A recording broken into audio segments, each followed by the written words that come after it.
we are changing steering pump, Volvo D13. This is the steering pump leaking, and coupled with the diesel drive pump. These two diesel supply. They are coupled together. So we need to remove the diesel pump and the steering pump because they are coupled together.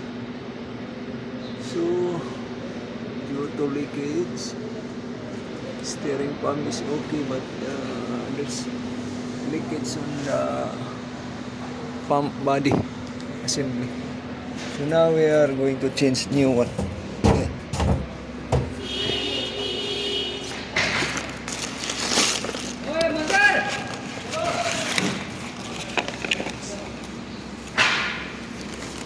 Here, BJ.